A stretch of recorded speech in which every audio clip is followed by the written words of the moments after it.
I'm David Curl. I'm Director of Market Intelligence in the Thomson Reuters legal business, and I'm here with Jim Sandman, who has been visiting Thomson Reuters for a talk on his view of some of the issues facing the access to justice issue in the U.S.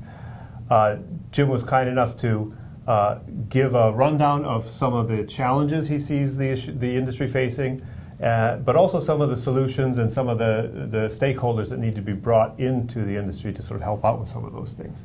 One of the questions I had has to do with an issue that came up several times during the course of your talk and then the subsequent panel, and that was the issue of who's the real client. Many of the systems that we built up in the legal industry seem to be designed for lawyers and not the ultimate client. And in a way, we face the same problem when we're designing our products for lawyers, that it's easy to lose sight of the ultimate end user. How big a problem is that, and how do we get around that in the future? It's a very big problem. We have a legal system that was designed largely by lawyers, for lawyers, constructed at every turn on the assumption that you have a lawyer. But there are many people using our legal system today, particularly low-income people, who can't afford a lawyer and who have to navigate the system on their own. It is a terribly inhospitable environment for them. It is really impossible to use the system because it wasn't designed with the ultimate member of the public in mind. It was designed with the notion that the user is a lawyer. And I think that across the profession generally, we need to find a way to bring more voices to the table to make the system more responsive and accessible to people at all income levels. We need to bring people with business expertise, technology expertise, design expertise, and break down the insularity of the legal profession. But that's sort of a cultural thing, isn't it? I mean, there's a lot of that has to do with the way lawyers are educated, sort of in a vacuum, not being trained on things like management or technology or process management. Where do you see that starting to change, if at all? Are we seeing signs that the industry is moving more to a more holistic view of the industry as a business? Yes, I think there are places where the importance of making changes like that is being acknowledged. I see it happening among state Supreme Courts, and particularly among very active chief justices of some states who recognize that the system that they administer was intended to serve the public and not lawyers, and who are bringing those new participants to the table. There are access to justice commissions in about 40 states now, many of which include members who are not lawyers themselves.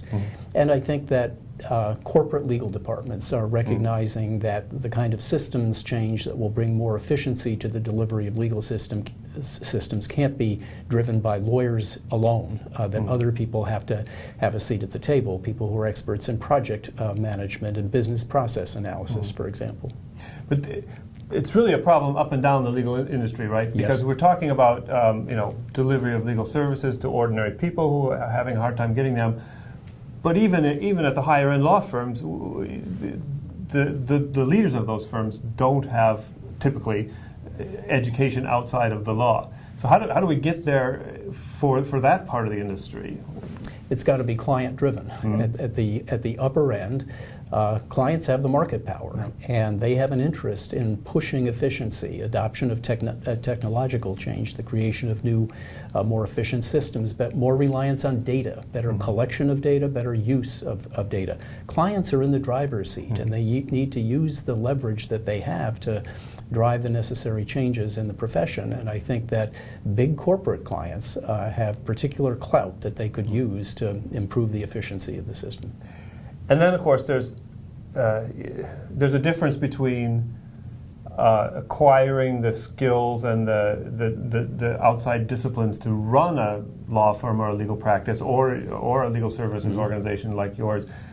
But there's also, isn't there an issue around just overall levels of comfort with and adoption of technology and kind of the rank and file? Yes. Is that a separate issue? Is that a separate set of solutions for that? It's a separate but related issue, and it's a big challenge. Lawyers are notoriously autonomous about the way they do their work. They think that good lawyerly judgment requires an individualized approach to every case.